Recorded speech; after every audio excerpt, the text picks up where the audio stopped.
Snow fell in slow, lazy spirals over the darkening plains, settling softly across the old fences and the roofs of the few cabins scattered along the ridge. The wind came low from the north, carrying a bitter cold that cut through wool and bone alike. Out there, miles from the nearest town, even the sound of a horse's breath seemed loud against the still air. It was the kind of night when a man could hear his own heartbeat and wonder if he was still part of the living world. The lantern outside the ranch house flickered weakly, the glass rimmed with frost, casting a thin glow that fought against the creeping dark. Inside, the fire in the hearth burned low, throwing long shadows across the walls. The old rancher sat in his chair by the window, his hat tipped forward, staring into the storm as if he could read something in it. Something coming his way. He wasn't used to visitors after sundown. Folks in these parts knew better. The trail was narrow, the coyotes were hungry, and the weather didn't forgive carelessness. But tonight there was movement out there, a horse's distant cry, a figure pushing through the snow. The rancher leaned forward, squinting through the glass. For a long minute he thought his eyes were playing tricks. Then, as lightning flashed somewhere far off across the prairie, he saw her. A shape small and staggering, wrapped in what looked like a torn blanket. Her steps unsteady but determined. He rose slowly, joints creaking with age and cold, and reached for his rifle out of habit more than need. The old wooden floor groaned under his boots as he crossed to the door. When he opened it, a burst of cold air swept through, carrying flakes into the room. The woman stumbled forward, nearly falling, but he caught her by the arm before she hit the ground. Her skin was pale, her lips blue, and her breath came in short, sharp bursts. For a moment, neither of them spoke. The only sound was the crackling of the fire and the wind clawing at the doorframe. "Please," she whispered, her voice weak but clear. "It's cold. You can hold me if you want." The rancher froze. The words hung between them, not soft, not pleading, just real, stripped of all pride and pretense. He wasn't a man used to strangers' touch or talk. Out here, life had taught him to keep his distance, to mind his work and his cattle, and let the rest of the world take care of itself. But there was something in her eyes, something that pulled him out of that silence he'd lived in too long. He set the rifle aside and led her closer to the fire, wrapping an old wool blanket around her shoulders. The warmth returned slowly to her face, bringing color and a trembling life to her lips. She looked young, though her eyes told of long roads and hard winters. He noticed a cut above her brow and a bruise along her cheek. It wasn't the kind of mark made by accident. He didn't ask. He'd seen too many kinds of hurt in his years to mistake one for another. After a while, she whispered again, "I didn't mean to come this far. The road got lost in the storm." The rancher nodded slightly. "You're lucky you found this place. Another mile, and you wouldn't have made it." She looked around the cabin, the shelves lined with canned peaches, the old rifle above the mantel, the boots drying near the fire. "You live out here alone?" "Been that way a long time," he said. "Since before the rail came through. Folks used to stop by. Not anymore." Her eyes softened, and for a moment she smiled, a faint, broken kind of smile. "Then maybe it was meant for me to stop here tonight." He didn't answer. Outside, the wind howled again, rattling the windows. Somewhere in the distance, a wolf cried out, a long, low sound that made the fire crackle louder as if to push it back. The woman shivered and pulled the blanket tighter. The rancher poured her a cup of coffee from the pot warming by the fire. She held it with both hands, letting the steam rise into her face. "I was heading west," she said quietly. "Had a plan. Thought maybe I could start new somewhere." "Plans don't hold much against weather like this," he said. "No," she murmured, looking into the flames. "They don't." For a long time they sat without speaking. The storm outside thickened, the sound of snow against the roof like sand against glass. The woman dozed for a bit, her head resting against the chair. The rancher watched her, his mind pulling at questions he didn't ask. Who she was running from, what she had lost, why fate had led her to his door. Something about her presence stirred an old ache inside him, something that had lain quiet for too many years. When she woke again, the room was dim. The fire had burned low and the lantern's light trembled. "It's quiet here," she said softly. "Too quiet." "Quiet's the only thing I got left," he said. She looked toward the window where the night pressed hard against the glass. "You don't get lonely?" He hesitated. "Used to it. Got the land. Got the herd. They don't ask questions." She smiled faintly. "That's not the same." He didn't know what to say. The truth was, loneliness had become like the cold, something you stopped feeling after a while. But now, sitting across from this stranger, he felt the weight of it again. Her voice, her eyes, her quiet. Everything about her brought back what he'd tried to bury. The woman's gaze drifted toward the door. "If I stay till morning, I'll move on. I don't want to bring trouble to your place." "What kind of trouble?" he asked. She didn't answer right away. Her hands tightened around the cup, knuckles white. "The kind that doesn't stop chasing. The kind you can't see till it's too late." The rancher's eyes narrowed slightly. "Someone after you?" She looked at him then, steady and sad. "Someone who won't let go." Silence fell again, heavier this time. The rancher could hear the wind shift, the faint sound of a horse neighing outside, the one she must have ridden in on. He got up, checked the latch on the door, then the window. The storm hadn't eased. Snow piled high against the porch steps. When he turned back, she was watching him. "You don't believe me, do you?" He shook his head. "I didn't say that." She leaned forward slightly, her voice low and tense. "You should. Because if he finds me here, you'll wish you hadn't opened that door." The rancher's breath caught in his throat. He felt the air in the room shift, the warmth of the fire suddenly smaller, weaker. "You're safe here," he said. Though the words came out uncertain, she looked down, almost whispering. "Nobody's safe when he's close." Outside, a distant sound broke the silence. A faint jingle, metal against leather, then the slow creak of a saddle shifting. The rancher's heart thudded once, hard. He moved toward the window and peered out into the snow-filled dark. Nothing but the blur of white and the sway of the lantern light. But then he saw it, just barely, a shadow on horseback, moving slow along the ridge, stopping now and then as if searching. He turned back to the woman. Her eyes were wide, her breath shallow. "He found me," she whispered. The old rancher stood still, the room heavy with fear and the sound of wind pressing against the walls. His hand hovered near the rifle, though his fingers trembled slightly. The fire hissed, the lantern flickered, and for the first time in many years, he felt the pulse of danger return to that quiet house. The woman's voice broke the silence, soft and desperate. "Please, don't let him in." The rancher didn't answer. He just stared at the door, where the faint shadow of a figure now moved behind the frosted glass, and the sound of boots on wooden steps echoed through the storm. The sound outside the door came again, boots shifting on wooden planks, slow and deliberate, each step careful as if testing the silence itself. The rancher's hand lingered near the rifle but didn't quite touch it. The woman's breathing had quickened, her eyes locked on the door, wide and wet with fear. The storm had begun to ease just enough for the faint outline of a man to take shape through the frost-covered glass. He wasn't moving much, only standing there, his shoulders broad, his hat pulled low. For a heartbeat, the world seemed to stop breathing. Then came the sound of a gloved hand brushing snow from the latch. The rancher took a step forward, then another, his boots whispering over the old wooden floor. "You know him?" he asked quietly. Her lips parted, trembling. "I did." That answer carried more weight than a confession. The way she said it, full of things unsaid, made the air in the room feel heavy. The rancher's eyes drifted from her to the door again. He could feel something, maybe instinct, maybe age-old warning telling him this night wasn't done testing him. He raised his voice, steady but sharp. "You're not welcome here, stranger. You can wait out the storm in your own shadow." There was a pause. Then through the door a low voice came, muffled but calm. "Didn't come for trouble, old man. Just looking for someone." A woman, small dark hair, might have passed through here. The rancher said nothing. The woman's hand gripped the arm of the chair, knuckles white. The man outside waited, the wind sighing around them both. Then he spoke again, softer this time. "Ain't no use hiding her. She's mine. She don't belong out here." The rancher's heart hammered in his chest, but his face stayed still. "Nobody belongs to anybody. Move along." For a long moment nothing happened. Then the sound of boots shifted again, fading toward the yard. The shadow vanished into the white blur beyond the lantern's reach. The rancher let out a breath he didn't know he was holding.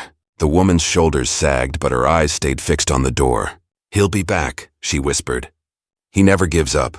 He always finds me." The rancher turned toward her, trying to study the face that had brought a ghost to his doorstep.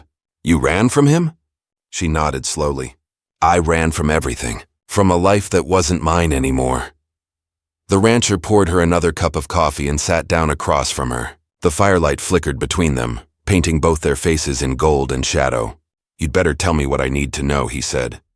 "If I'm risking my life keeping you here, I deserve the truth." She hesitated, her fingers tracing the rim of the cup. He wasn't always that way. When I met him, he was kind. He worked the cattle down near the river, had a smile that fooled everyone. But after the war ended, something changed. He drank more, fought more. One night he came home different. Said I'd looked at another man, said I was trying to shame him. That's when he hit me the first time. Her voice cracked, but she didn't cry. Her eyes were dry, almost empty, as if she'd told the story to herself too many times already. After that, it just kept getting worse. He didn't see me as a person anymore, just something to own. So I left one morning before sunrise, took his horse and a few coins. Thought maybe I could start new in the next county. I've been running ever since. The rancher sat quiet. The fire popped inside. Outside, the storm's moan softened into the steady hush of snow settling. He could see the trail she must have left, hoofprints half buried, already fading. Whoever that man was, he'd followed her far. Too far to turn back now. You've got spirit, the rancher said finally. Takes grit to survive out here alone. She looked up at him, something between gratitude and fear flickering in her eyes. I didn't mean to bring danger to your door. He shook his head slowly. Danger comes whether you invite it or not. Always has. He leaned back, his chair creaking under the weight of years. You remind me of someone, he said after a while.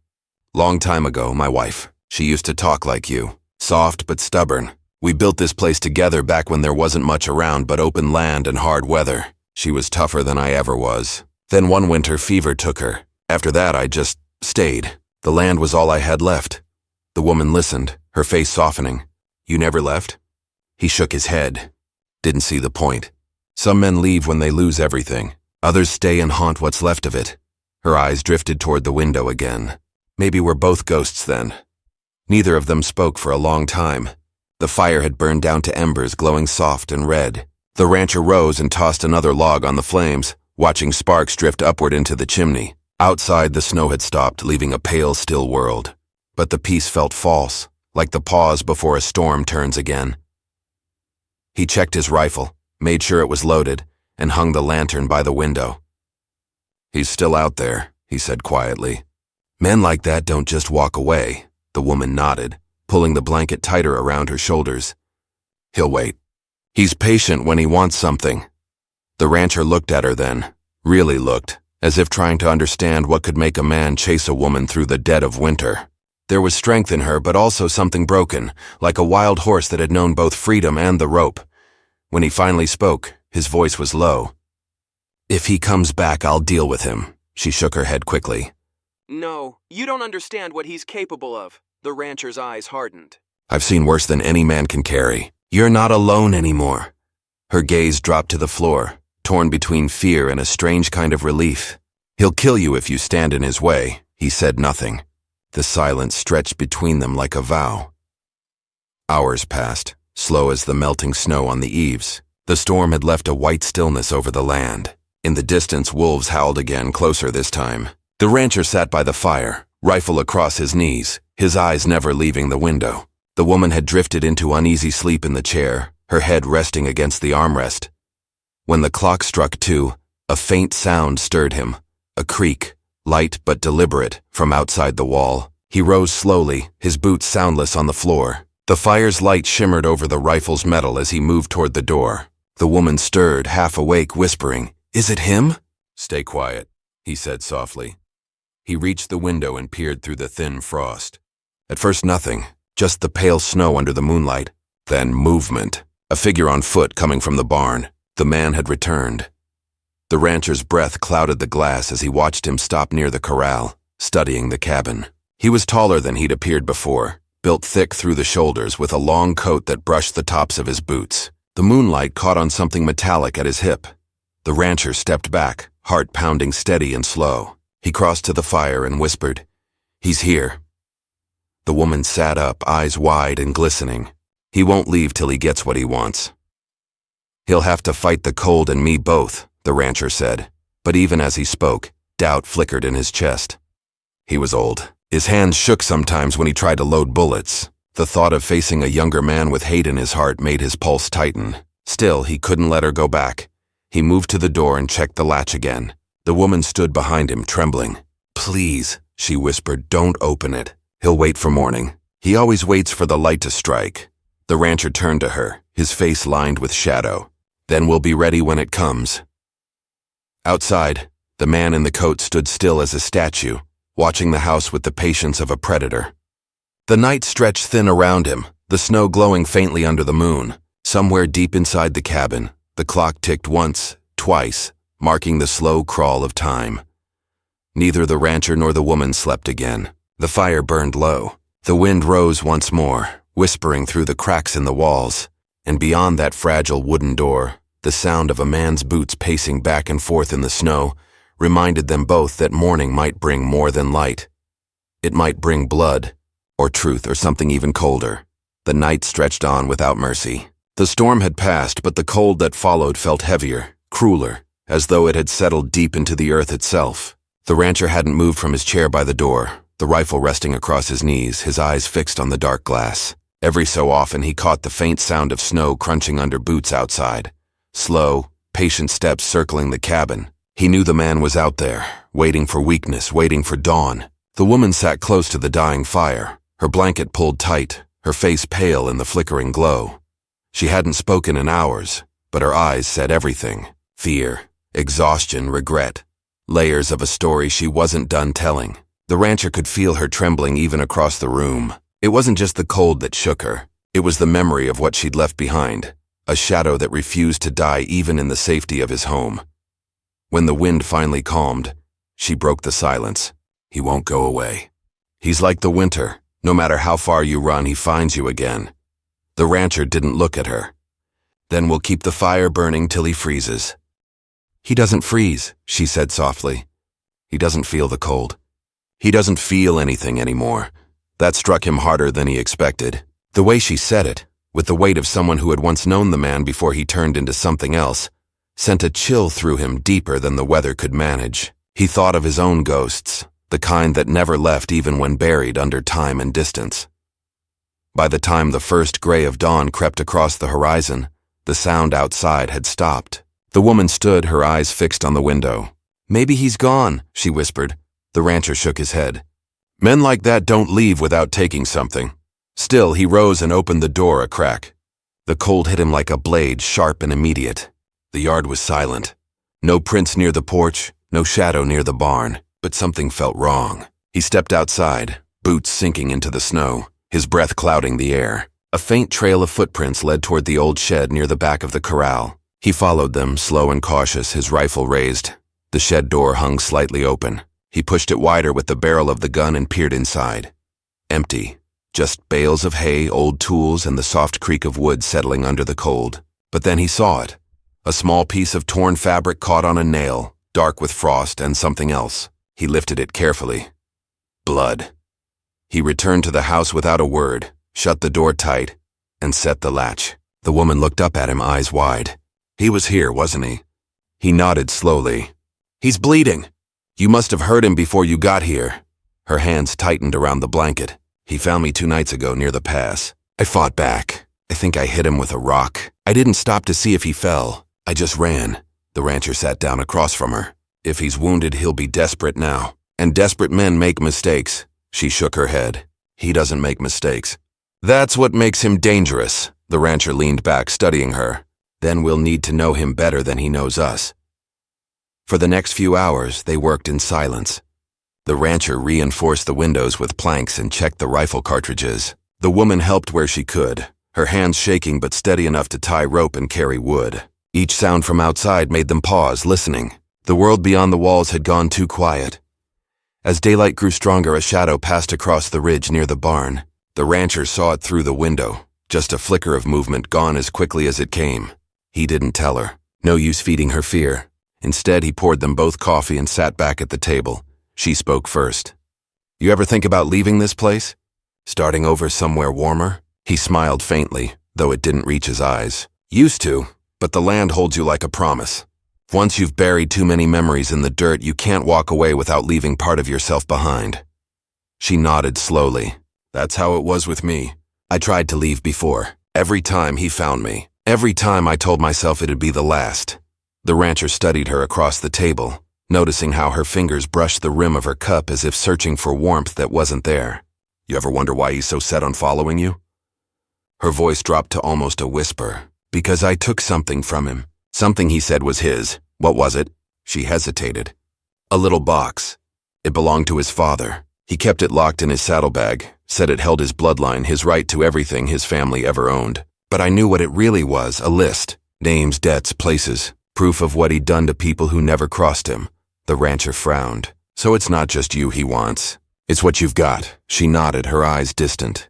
It's in my satchel, buried under the floorboard in the back room.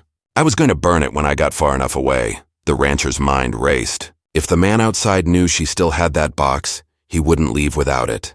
And if what she said was true, it meant this wasn't just a chase between two broken people. It was something bigger, darker, and much more dangerous. The sound of a crow broke through the silence, cawing loud and sharp from the fence post outside. The rancher looked up, his gut tightening. Storm's done, he said quietly. That means he'll move now. The woman stared at him, fear returning to her eyes. You think he's close? I know he is. That afternoon, the rancher saddled his horse and rode a short distance out across the snow-covered field. The cold gnawed at his face, the sun a pale disk above the horizon.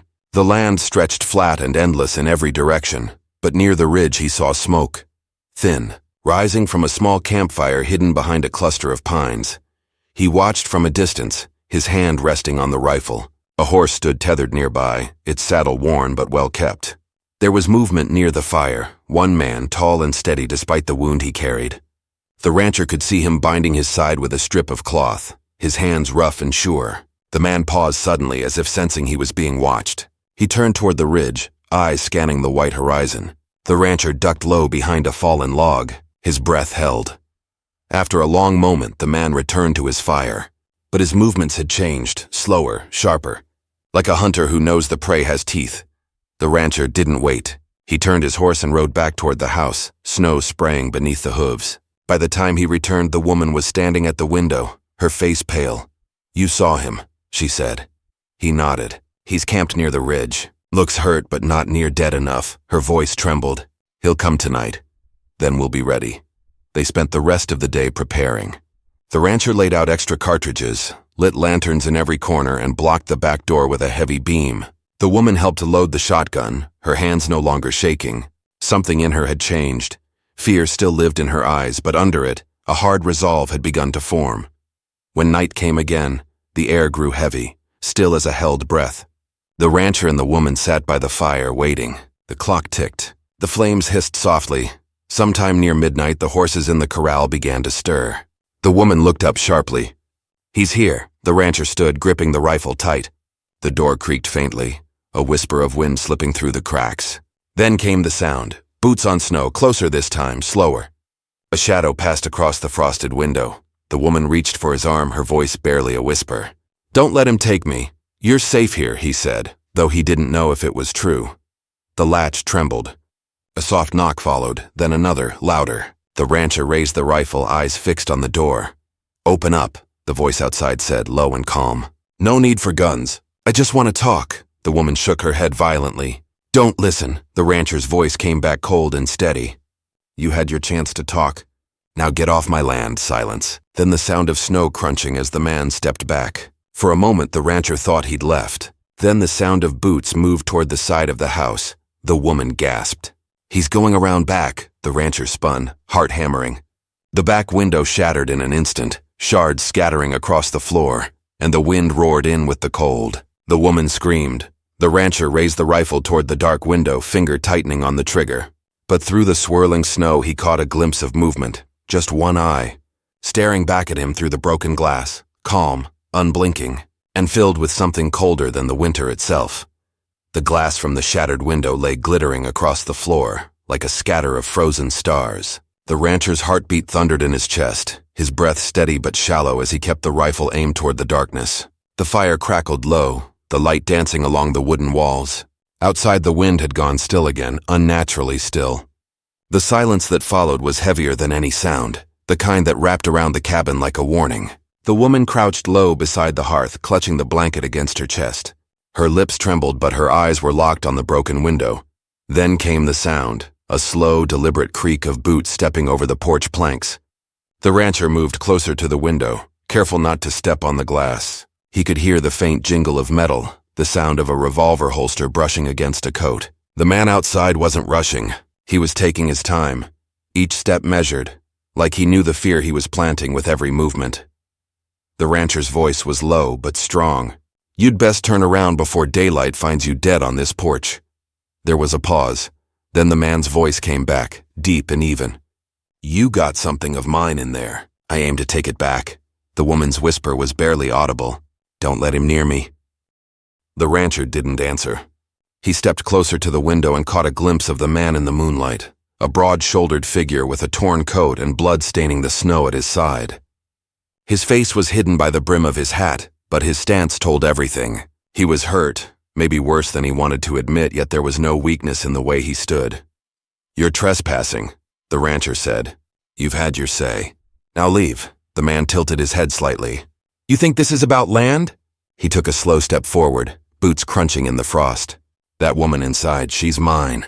You think you can hide her? You think she can just walk away?" The rancher's jaw tightened. "Ain't nobody's property here." That made the man laugh, but there was no humor in it. "You don't know her. You don't know what she's done." Inside the cabin, the woman pressed her hand to her mouth. Her eyes glistened in the firelight. "He's lying," she whispered. "He'll twist everything. That's what he does." The rancher raised the rifle a little higher. "You've got one chance to turn back." The man stepped closer to the broken window, and his face came into view. Pale, hard, and scarred, with eyes as cold as the snow around him. "You don't understand, old man. You're standing in the middle of something that started long before you opened that door." The rancher's finger hovered on the trigger. "Then it ends here." Before he could move, the man's arm snapped upward. The window exploded again with the sound of gunfire. The rancher dove behind the table, splinters flying past his face. The woman screamed, ducking low as the shot tore through the back wall. Smoke filled the air, heavy with the smell of gunpowder and burning wood. "Stay down," the rancher shouted. He slid along the floor, heart pounding, trying to catch sight of the man's shadow through the smoke. The cabin felt smaller with each breath. Another shot rang out, the bullet splintering the edge of the mantel. The fire hissed, spitting sparks into the air.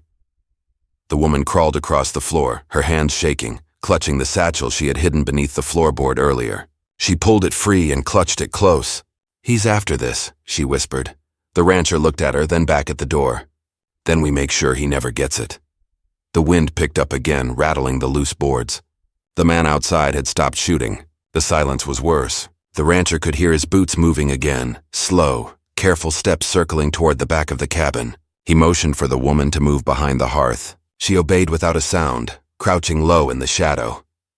The rancher slipped toward the rear window, his boots silent on the wooden floor. The air was sharp, biting at his lungs. He waited, listening. The faint scrape of metal against wood came from just outside the wall. Then the back door latch twitched. He raised the rifle and fired. The blast echoed through the cabin, shattering the night. The door frame splintered, but when the smoke cleared, there was nothing. No sound, no body. Just the whisper of wind and the distant creak of a saddle. The woman gasped. "He's toying with us," the rancher's voice came low and grim. "Then he's about to find out I don't scare easy." He moved to the window again. The moonlight poured through the clouds, casting silver light across the snow-covered yard. Near the barn, something moved, a shape crawling low, dragging one leg. The rancher aimed the rifle but didn't fire. The figure disappeared into the shadows. The woman joined him by the window, her breath visible in the cold.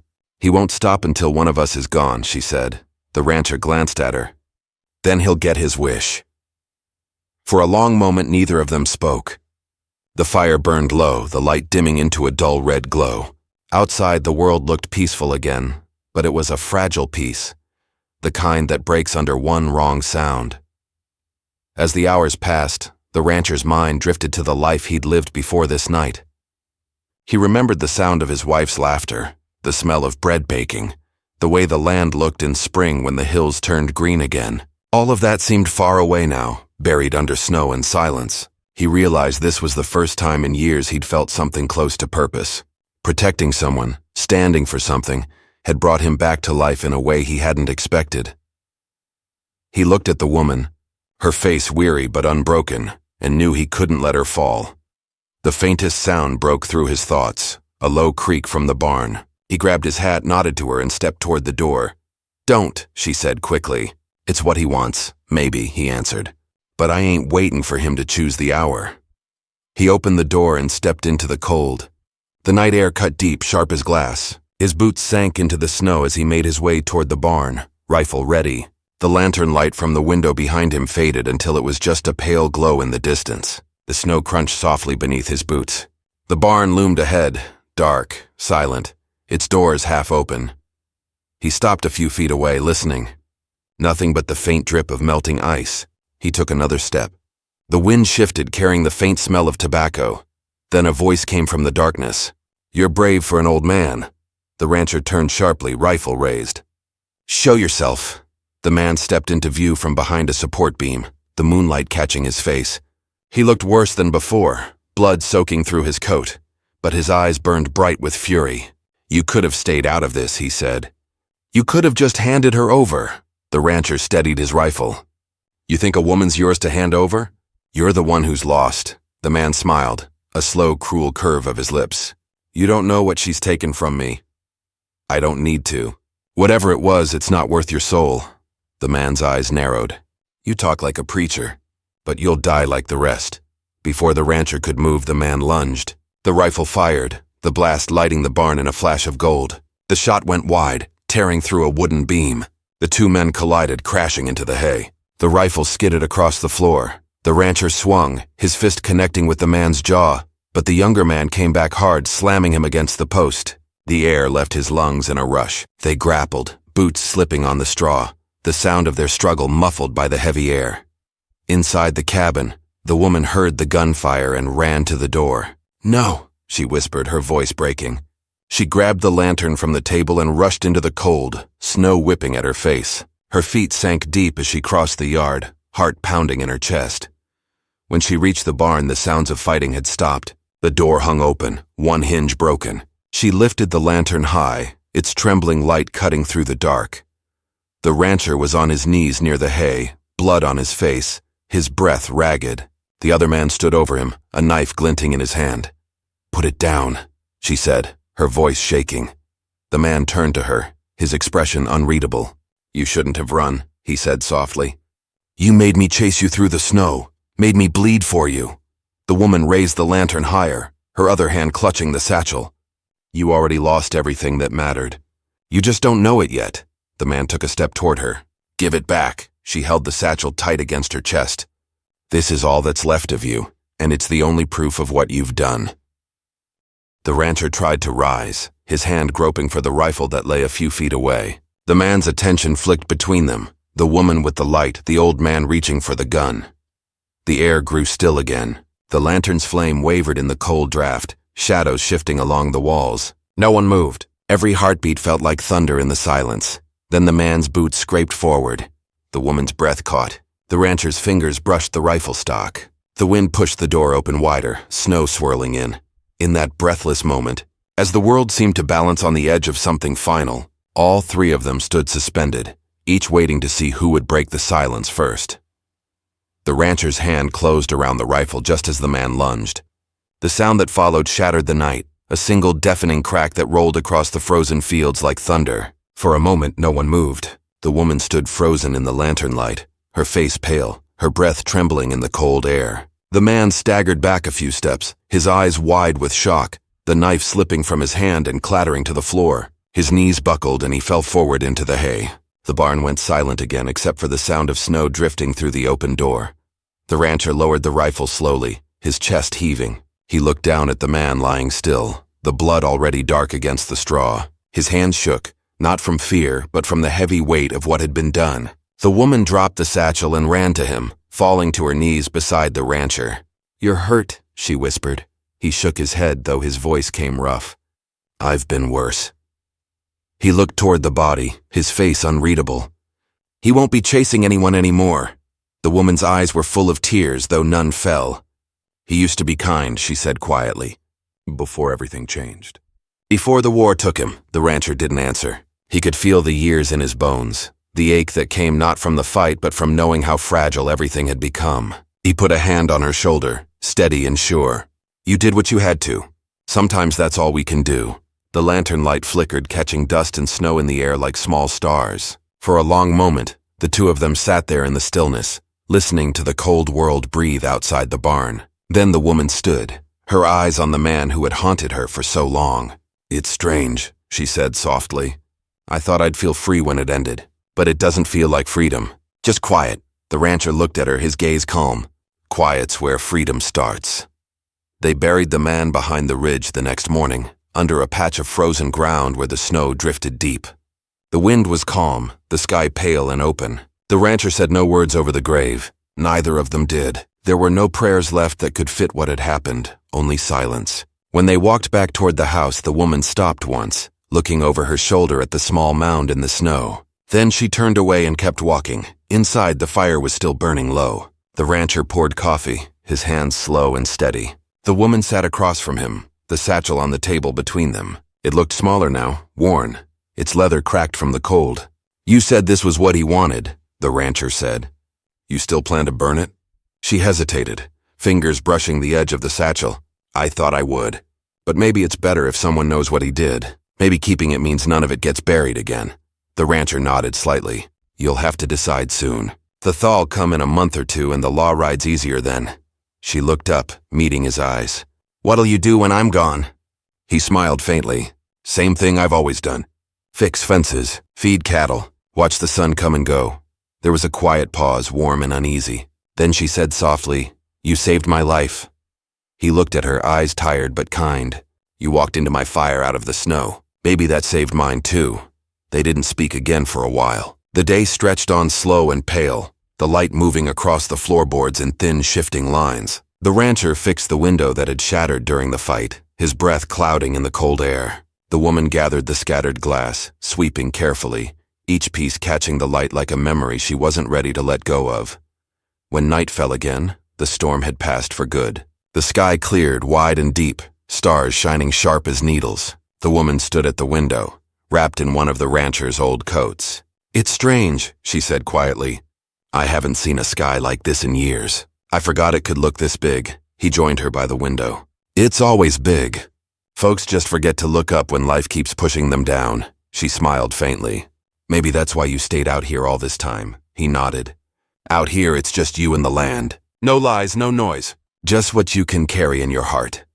She looked at him for a long moment as though weighing something unspoken.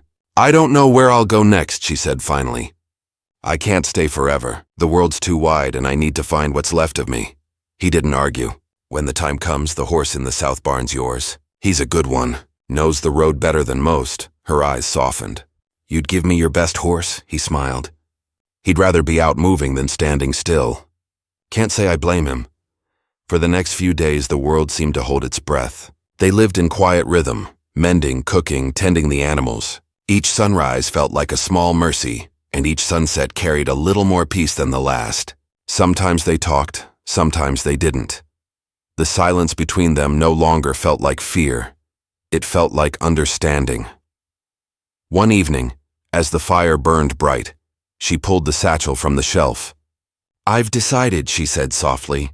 "This doesn't belong to him or me anymore. It belongs to the truth." She opened the satchel and handed the rancher the small wooden box that had caused so much pain. He turned it over in his hands, the carved initials faint under the worn leather. When he lifted the latch, inside were papers, deeds, names, numbers, all written in a rough hand. Evidence of things the man had taken, debts that had never been paid, and lives twisted in his shadow. "You were right to run," the rancher said quietly. "No one should live under a man who builds his life on others' pain." She nodded, her face calm.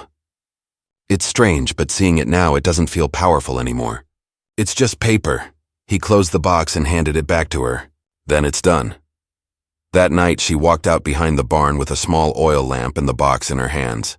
The wind was gentle, carrying the faint smell of pine and snow. She knelt and set the box on a flat stone, then struck a match. The flame caught quick, curling through the papers with a hiss. She watched until it all turned to ash. The wind carried the last of it away into the cold dark, scattering it across the white fields. When she returned, the rancher was sitting by the fire. She sat beside him, close but not touching. They watched the flames for a while in silence. "What now?" he asked quietly. She thought for a long moment. "Now I rest. Then maybe I'll find a town. Maybe I'll teach somewhere. Maybe I'll start over. I don't know yet. But I'll live this time, not just survive." He nodded, staring into the fire. "That's all any of us can do." The night deepened around them, warm with the soft crackle of wood.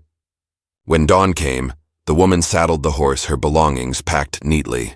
The rancher stood on the porch, coat pulled tight against the wind. She turned to him one last time. "Thank you for everything," he nodded. "You take care of yourself. Don't let the world harden what's left of you," she smiled faintly. "You too." The horse started down the trail, hooves crunching over the frozen ground. The rancher watched her go until she was just a shadow against the morning light. The sun rose slow and pale over the ridge, melting the frost off the fence rails. For the first time in years, the land felt alive again. He went back inside, poured himself a cup of coffee, and sat in the chair by the window. The room was quiet, but not empty anymore. He could still feel her presence, the warmth she'd brought into that long, lonely winter. Out in the distance, a hawk circled over the open fields, and he found himself smiling just a little. The rancher leaned back, eyes drifting toward the horizon where the snow caught the first real light of morning. It was cold still, but the kind of cold that meant change, not ending. And for the first time in a long while, he breathed deep and easy, letting the silence of the plains settle around him like an old, forgiving friend.